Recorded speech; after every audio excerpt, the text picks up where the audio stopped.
ഇന്ന് രാവിലെ തന്നെ അശ്വന്ത് കോക്കിൻ്റെ ഒരു വീഡിയോ കണ്ടതിൻ്റെ ക്ഷീണത്തിലിരിക്കുകയാണ്. ഇന്ന് ആദ്യം കണ്ട വീഡിയോ ആണ്. നിങ്ങളോട് അതിനെക്കുറിച്ച് പറയാതെ പോയാൽ അതിങ്ങനെ മനസ്സിൽ നിൽക്കും. പല സമീപനങ്ങളിൽ വ്യത്യാസമുണ്ട്. നമുക്ക് വ്യത്യസ്ത അഭിപ്രായമൊക്കെ ഉണ്ടാവും. അത് പറയുന്ന ശൈലിയിൽ ആളുകളെ കുറിച്ച് അവരെ വിഷമിപ്പിക്കുന്ന രീതിയിലുള്ള പ്രയോഗങ്ങളൊക്കെ നടത്തുന്നില്ല. പക്ഷേ ആത്യന്തികമായി ഈ സോഷ്യൽ മീഡിയ കാലത്ത് പഴയ കോഴിക്കോട് സ്റ്റൈലിൽ റിവ്യൂ ചെയ്യണം എന്നൊന്നും നമ്മൾ വാശി പിടിച്ചാൽ നടക്കില്ല. നമുക്ക് തോന്നുന്നത് നേരിട്ട് പറയുക എന്നുള്ളൊരു ശൈലി, അതിൽ കോൺസെൻട്രേറ്റ് ചെയ്ത ആളുകൾക്ക് വലിയ ശ്രദ്ധ കിട്ടും. നമ്മൾ രസിപ്പിച്ച് പറയുന്ന ആളുകൾക്ക് കൂടുതൽ ശ്രദ്ധ കിട്ടും. അങ്ങനെയാണ് ഇപ്പോൾ മുന്നോട്ട് പോകുന്നത്.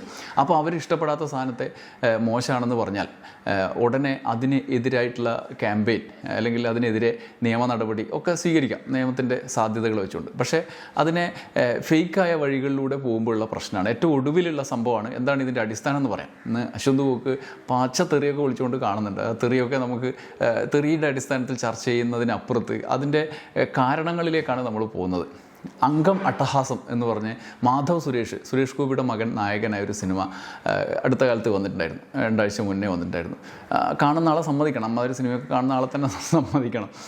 നമ്മൾ ആ സിനിമയെക്കുറിച്ചിട്ടുള്ള റിവ്യൂകളും കുറേ കണ്ടിട്ടുണ്ടാവും.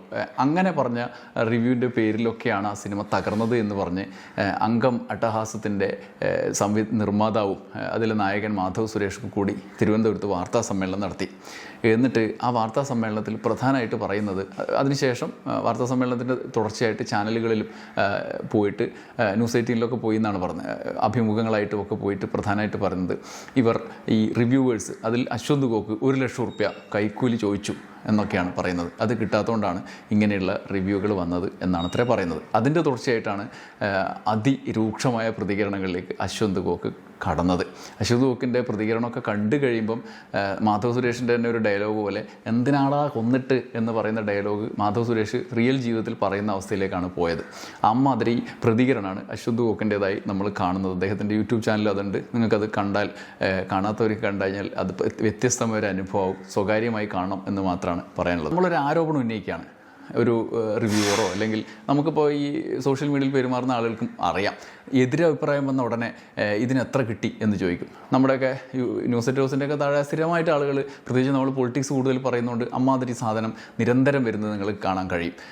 എന്നാൽ നമ്മൾ അതുകൊണ്ട് എന്തെങ്കിലും പ്രത്യേകമായിട്ട് മാറ്റം വരുത്താൻ പോകുന്നുണ്ടോ? അല്ലെങ്കിൽ ഈ കാണുന്ന ആൾക്ക്, നമ്മൾ സ്ഥിരമായി കാണുന്ന ആളുകൾക്ക് അത്തരത്തിലുള്ള സംശയങ്ങൾ വരുമോ എന്ന് മാത്രം നിങ്ങൾ ആലോചിച്ചാൽ മതി. അപ്പം അതിൽ നിന്ന് നമുക്കൊരു സമാധാനം കിട്ടും. പക്ഷേ പറയുന്ന ആളുകൾക്ക് അങ്ങനെയൊന്നുമില്ല. എന്ത് കണ്ടാലും ഉടനെ എത്ര കിട്ടി, അല്ലെങ്കിൽ നിങ്ങൾ ഇതിൻ്റെ ആളാണ്, PR എന്നൊക്കെ പെട്ടെന്ന് അങ്ങ് പറഞ്ഞു പോകാം. പബ്ലിക് റിലേഷൻ ഒരു പ്രത്യേക രീതിയിൽ നടക്കുന്നത് കാണുമ്പോൾ നമുക്ക് ബോധ്യമാവും. അത്തരത്തിലുള്ള പരിപാടികൾ നടക്കുന്നുമുണ്ട്. അങ്ങനെയുള്ള റിവ്യൂവേഴ്സ് തന്നെ നമ്മുടെ നാട്ടിലുണ്ട്. അത് നിങ്ങൾക്ക് കണ്ടാൽ അറിയാം. പക്ഷേ അതിനപ്പുറത്ത് ഇങ്ങനെയുള്ള പ്രത്യേകമായി ആളുകളെ നോക്കി വെച്ച് അവർ പൈസ വാങ്ങി അല്ലെങ്കിൽ വാങ്ങാൻ ശ്രമിച്ചു, എനിക്കറിയാം എത്രയാണ് വാങ്ങുന്നതെന്നൊക്കെ അറിയാം എന്നൊക്കെ പറഞ്ഞ് പൊതുവേദിയിൽ ഇങ്ങനെ പറയുന്നത് നമ്മൾ കാണാറുണ്ട്. അങ്ങനെയുള്ള ഒരു ആരോപണമാണ് ഇപ്പോൾ ഉന്നയിച്ചിട്ടുള്ളത്. ഒരുപക്ഷെ ഈ സമീപകാലത്ത് ഇതുമായി ബന്ധപ്പെട്ട ഡിസ്കഷനിലോ സംഭവങ്ങളിലോ ഒന്നും കാണാത്ത വിധം അശ്വന്ത് കോക്ക് ഈ വീഡിയോയിൽ ആദ്യമായിട്ടാണെന്ന് തോന്നുന്നു തിരിച്ച് ഈ ആരോപണം ഉന്നയിച്ച ആൾക്കെതിരെ നിയമ നടപടിക്ക് നീങ്ങുകയാണ് എന്ന് ഈ വീഡിയോയിൽ അദ്ദേഹം പറയുന്നുണ്ട്. ഒരുപക്ഷെ ഇത്രയും കാലം ഈ റിവ്യൂ പറയുന്ന ആളുകൾക്കെതിരെ ഗുണ്ടകളെ വിട്ടു, നമുക്കറിയാം, നേരത്തെ ഉണ്ടായ സംഭവം അറിയുന്ന ആളുകൾക്ക് അറിയായിരിക്കും. ഒപ്പം ഹൈക്കോടതിയിൽ വരെ കേസ് കൊടുത്തു, പോലീസ് വഴി നീക്കം നടത്തി, ഇങ്ങനെയൊക്കെ നടത്തുന്നതാണ് കാണുന്നത്. പക്ഷെ തിരിച്ച് ഇതുവരെ അങ്ങനെ ഒരു നടപടി ഉണ്ടായിട്ടില്ല. ആദ്യമായിട്ടാണ് അശ്വന്ത് കോക്ക് അങ്ങനെ ഒരു നിയമ നടപടിക്ക് പോകുന്നത്. വക്കീൽ നോട്ടീസ് അയച്ചു എന്ന് അദ്ദേഹം പ്രഖ്യാപിച്ചിട്ടുണ്ട്. അതിനകത്ത് സാധാരണ അങ്ങനെ ഒരു നിയമ നടപടിയിൽ കുടുങ്ങുന്ന തരത്തിലാണ് ഈ ആരോപണങ്ങൾ ഉന്നയിക്കുന്നത്. പൈസ വാങ്ങിച്ചു, അത് 1 ലക്ഷം റുപ്യ 1 ലക്ഷം റുപ്യ എന്ന് പറഞ്ഞാൽ എന്താണ് സ്ഥിതി? 1 ലക്ഷത്തിന് വിലയുണ്ട്, വിലയില്ല എന്നല്ല. പക്ഷേ ഇത്രയും വലിയ വിശ്വാസ്യത കളഞ്ഞു കുളിച്ച് 1 ലക്ഷം രൂപ മാത്രമല്ലല്ലോ. അങ്ങനെ ചെയ്യുമ്പോൾ, പൈസ വാങ്ങി ചെയ്യുമ്പോൾ മിനിമം 10-20 ലക്ഷമെങ്കിലും വാങ്ങണ്ടേ, അല്ലെങ്കിൽ 10 ലക്ഷമെങ്കിലും വാങ്ങണ്ടേ എന്നുള്ള ഒരു കോമൺ സെൻസ് ചോദ്യം നമുക്ക് മുന്നിലേക്ക് വരും. കാരണം അവരുടെ വിശ്വാസ്യത കളഞ്ഞു കുളിച്ചിട്ടാണല്ലോ അത് ചെയ്യുന്നത്. അത്ര ഗംഭീര സിനിമയ്ക്ക് മോശം പറയണമെങ്കിൽ വിശ്വാസ്യത കളഞ്ഞു കുളിച്ചിട്ടായിരിക്കുമല്ലോ പറയുന്നത്. മാത്രമല്ല ഈ റിവ്യൂകൾ അല്ലെങ്കിൽ വിശകലനങ്ങൾ, വിമർശനങ്ങളൊക്കെ നമ്മൾ ആത്മനിഷ്ഠമായ ഒരു പ്ലാറ്റ്ഫോമിൽ നിന്നാണ്ടാണ് വിശ്വാസ്യതയുള്ള ആളുകൾ പറയുക. അവർക്ക് ഇഷ്ടപ്പെട്ടോ അല്ലെങ്കിൽ അവരുടെ അനുഭവം എന്താണ് എന്നുള്ളതനുസരിച്ചാണല്ലോ നമ്മൾ പറയാം. എന്നിട്ട് അത് കഴിഞ്ഞിട്ട് പിന്നെ ചിലപ്പോൾ അത് മറ്റൊരാൾക്ക് മറ്റൊരു രീതിയിൽ ബോധ്യപ്പെടുന്നുണ്ടാവും. അതൊക്കെ സ്വാഭാവികമാണ്. പക്ഷേ ഈ സോഷ്യൽ മീഡിയ കാലത്ത് അത് വളരെ ക്ലോസ് ആയിട്ട് നമ്മളുമായി മെൻ്റലി അല്ലെങ്കിൽ ആത്മനിഷ്ഠമായ ഒരു വിശകലനം എന്നുള്ള നിലക്ക് നമ്മുടെ ഉള്ളിലേക്ക് വ്യക്തിപരമായിട്ടുള്ളൊരു കമ്മ്യൂണിക്കേഷൻ എന്നുള്ള നിലയിൽ ഒരു സാധ്യത ആയതുകൊണ്ടാണ് നമുക്കത് ആ നിലയിൽ ബോധ്യപ്പെടേണ്ടത്. അത് അതിനനുസരിച്ച് അതനുസരിച്ച് കണ്ടാൽ മാത്രമേ ഇമാതിരി പരിപാടികളൊക്കെ നമുക്ക് ബോധ്യപ്പെടുള്ളൂ. എന്നാൽ അതുടനെ നമ്മൾ സിനിമ പൊളിയാൻ കാരണം അതാണ് എന്ന് പറഞ്ഞുകൊണ്ട് രംഗത്ത് വരികയും ഇതൊക്കെ നശിച്ചു, എന്തിനാടാ കൊന്നിട്ട് എന്ന് ചോദിച്ച് സുരേഷ് ഗോപിയുടെ മകൻ മാധവ് സുരേഷ് രംഗത്ത് വരികയും ചെയ്ത വാർത്താ സമ്മേളനവും ഒക്കെ നമ്മൾ കാണുന്നുണ്ട്. ഈ അശ്വന്ത് ഗോക്കിൻ്റെ പ്രതികരണം അസാധാരണം എന്ന് തന്നെ പറയേണ്ടി വരും. അമ്മാതിരി പ്രതികരണമാണ് അദ്ദേഹം നടത്തിയിട്ടുള്ളത്. ഓരോ കാലത്തും നമുക്കറിയാം, ഓരോ സിനിമകളെ വളരെ എക്സ്ട്രീം ലെവലിൽ നിന്നുകൊണ്ട് ഇഷ്ടപ്പെട്ടില്ലെങ്കിൽ ആ നിലയിൽ, ഇഷ്ടപ്പെട്ടെങ്കിൽ ആ നിലയിൽ പറയുന്ന ആളുകളിൽ ഒരാളാണ് അദ്ദേഹം. ശ്രദ്ധേയമായ നിലയിൽ പറയുന്നത് നമ്മൾ കേൾക്കാറുണ്ട്. ഇപ്പോൾ നമുക്ക് യോജിക്കാൻ പറ്റാത്ത നിലയിലുള്ള വിശകലനങ്ങളും അദ്ദേഹം നടത്തിയിട്ടുണ്ട് മുമ്പ്.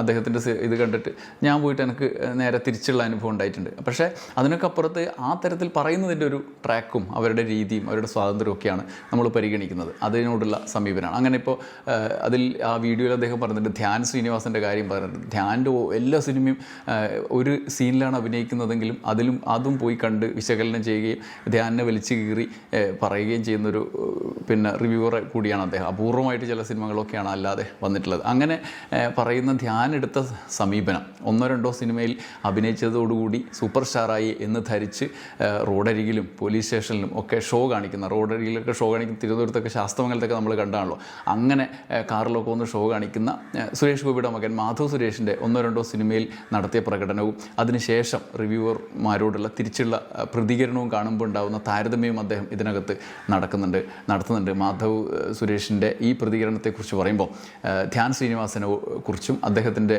പ്രതികരണത്തിൻ്റെ മര്യാദയെക്കുറിച്ചും അദ്ദേഹം പറയുന്നുണ്ട്. അപ്പോൾ അതിൻ്റെ തുടർച്ചയായിട്ടാണ് പച്ചതെറികൾ പറയുന്നത്. അതിൻ്റെ അവസാനമായിട്ട് നമുക്ക് പ്രധാനമായി പറയാനുള്ള കാര്യം നിയമ നടപടിയിലേക്ക് തിരിച്ചു നീങ്ങുന്നു എന്നുള്ളതാണ്. അതൊരു പ്രധാനപ്പെട്ട കാര്യമാണ്. സാധാരണ ഇങ്ങനെയുള്ള ആളുകളെ ഭീഷണിപ്പെടുത്താനൊക്കെയാണ് നിയമം, പോലീസ്, കോടതി എന്നൊക്കെ പറഞ്ഞിട്ട് ഈ സിനിമ നിർമ്മാതാക്കൾ പലരും ഇറങ്ങുക, അല്ലെങ്കിൽ എല്ലാ മേഖലയിലുള്ള ആളുകൾ ഇറങ്ങുക. നിങ്ങൾ പൂട്ടിക്കും, ED വരും, അല്ലേ?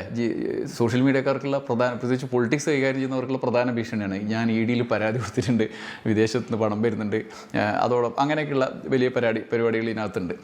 അതേപോലെ തന്നെയാണ് ഈ റിവ്യൂവർമാരോടുള്ള പോലീസ് നിയമ സാധ്യതകളെ വെച്ചുള്ള ഒരു ഭീഷണി. എന്നാൽ അതിന് തിരിച്ച് ഇങ്ങനെ ഒരു കാര്യവുമില്ലാതെ, ഒരു തെളിവുമില്ലാതെ, ഒരു മെസ്സേജ് പോലും ഇല്ലാതെ അയാൾ പൈസ വാങ്ങിക്കാൻ ശ്രമിച്ചു, അല്ലെങ്കിൽ പൈസ വാങ്ങിച്ചു എന്നൊക്കെ പറഞ്ഞ ആരോപണം ഉന്നയിക്കുമ്പോൾ അതിനെതിരെ നിയമ നടപടി എന്നുള്ളതാണ്. അതൊരു മുന്നറിയിപ്പ് കൂടിയായിട്ട് വേണം ഈ മേഖലയിൽ കാണാൻ എന്ന് എനിക്ക് തോന്നുന്നുണ്ട്. അതുകൊണ്ടുകൂടിയാണ് ഞാൻ ഇതുമായി നിങ്ങളോട് സംസാരിക്കാമെന്ന് വിചാരിച്ചത്. സാധാരണ നമ്മൾ സ്ഥിരമായി കാണുന്നുണ്ട്, കൊച്ചിയിലൊക്കെ എല്ലാ തവണയും ഇങ്ങനെയുള്ള ആളുകൾ വന്നിട്ട് പൊട്ടപ്പടു എടുത്തിട്ട് ആ മനുഷ്യന്മാരെ 3 മണിക്കൂർ ആ തിയേറ്ററിലിട്ട് വേവിച്ചിട്ട് പുറത്ത് വരുമ്പോൾ ആരെങ്കിലും എന്തെങ്കിലും അഭിപ്രായം പറഞ്ഞാൽ, അപ്പോൾ നമ്മളങ്ങനെ പറയുന്നുണ്ടോ എന്നുള്ളതല്ല, അങ്ങനെ പറയുന്ന ആളുകളെക്കുറിച്ച് ഉടനെ അയാൾ പൈസ വാങ്ങിക്കുന്ന ആളാണ് എന്ന് പറഞ്ഞിട്ടുള്ള ഒരു കൗണ്ടറിന് വലിയ പ്രസക്തി ഇല്ല എന്ന് ആളുകൾക്ക് പറയാം. കാരണം ഈ അംഗമട്ടഹാസം പടങ്ങളെക്കുറിച്ചാണ് പറയുന്നത്. ഉദാത്തമായ സിനിമ, അല്ലെങ്കിൽ വമ്പൻ സൂപ്പർ ഹിറ്റ് ആവേണ്ട സിനിമ, 100 ദിവസം ഓടേണ്ട സിനിമ, 100 കോടി അടിക്കേണ്ട സിനിമ, ഇവൻ്റെ ഒരൊറ്റ റിവ്യൂ കൊണ്ട് തകർന്ന് അങ്ങനെ ഒരു സിനിമ ലോകത്തുണ്ടാവുക. ഒരാൾ ഒരു റിവ്യൂവറിനോടനെ കംപ്ലീറ്റ് പൊട്ടിപ്പൊളിഞ്ഞ് ഒറ്റ ദിവസം കൊണ്ട് പെട്ടി മടക്കുന്ന സിനിമകൾ ഈ ലോകത്തുണ്ടാവുക. അങ്ങനെയാണ് അവർ അവകാശപ്പെടുന്നത്. ഇതുപോലെ തന്നെയാണ് ഈ മാധവ് സുരേഷ് നിർമ്മാതാവുമെന്ന് പറഞ്ഞതും. അതിനനുസരിച്ചിട്ടുള്ള പ്രതികരണമാണ് ഇപ്പോൾ നമ്മൾ കണ്ടത്. എന്തായാലും ഈ തരത്തിലുള്ള കലാപരിപാടികൾക്ക് ഉള്ള ഒരു മുന്നറിയിപ്പായിട്ടാണ് ഞാൻ ഈ വീഡിയോ കാണുന്നത്. നിങ്ങൾക്ക് താല്പര്യമുണ്ടെങ്കിൽ ഒറ്റക്ക് പോയിട്ട് ഇയർഫോൺ എങ്ങാനും വെച്ചിട്ട് അശ്വന്ത് ഗോക്കിൻ്റെ ഈ വീഡിയോ കാണുന്നത് ഒരു പ്രത്യേക തരത്തിലുള്ള എൻ്റർടൈൻമെൻ്റ് ആയിരിക്കും. ആ തെറിയൊക്കെ കേട്ട് ഉദ്ദേശിക്കുന്ന കാര്യം കൂടി മനസ്സിലാക്കിയിട്ട് കേൾക്കുമ്പോൾ, തെറിയാണ് അത് പറയേണ്ട രീതിയിൽ അദ്ദേഹം പറയുന്നുണ്ടെന്ന് വെച്ചാൽ, ഒരാളെ ഇല്ലാതാക്കാനുള്ള ഏറ്റവും പ്രധാനപ്പെട്ട കാര്യം ദുരാരോപണം ഉന്നയിക്കുക എന്നുള്ളതാണല്ലോ. അപ്പോൾ അതിനോട് അദ്ദേഹം നടത്തുന്ന പ്രതികരണമാണ്. അപ്പോൾ മൂപ്പർക്ക് അതിജീവിക്കാൻ വേണ്ടിയിട്ടുള്ളൊരു തെറിയുടെ വഴിയാണ് സ്വീകരിക്കുന്നത്. അത് ശരിയോ തെറ്റോ എന്നുള്ളത് വേറെ. പക്ഷേ ആത്യന്തികമായി അദ്ദേഹം ഉദ്ദേശിക്കുന്ന കാര്യത്തിൽ പ്രസക്തി ഉണ്ട്. അത് ചർച്ച ചെയ്യപ്പെടേണ്ടതാണ്. വ്യാജമായ കാര്യങ്ങൾ ഒരു പേപ്പറിൻ്റെ തെളിവ്, ഒരു മെസ്സേജിന് തെളിവ് പോലും ഇല്ലാതെ ഇങ്ങനെ വാർത്താ സമ്മേളനമോ അല്ലെങ്കിൽ ചാനലുകളുടെ മുമ്പിലൊക്കെ വന്ന് പറയുന്നവർക്കുള്ളൊരു മുന്നറിയിപ്പായിട്ടാണ് ഇതിനെ കാണുന്നത്. ഇതിൻ്റെ തുടർച്ചയായിട്ടുള്ള വലിയ ചർച്ചകൾക്ക് സിനിമാ മേഖലയിലും ഈ സോഷ്യൽ മീഡിയയിലൊക്കെ സാധ്യതയുണ്ട് എന്നുള്ളത് കൂടിയാണ് ഈ അദ്ദേഹത്തിൻ്റെ വീഡിയോ അവശേഷിപ്പിക്കുന്ന കാര്യം. നമുക്ക് കാത്തിരുന്ന് കാണാം. നന്ദി, നമസ്കാരം.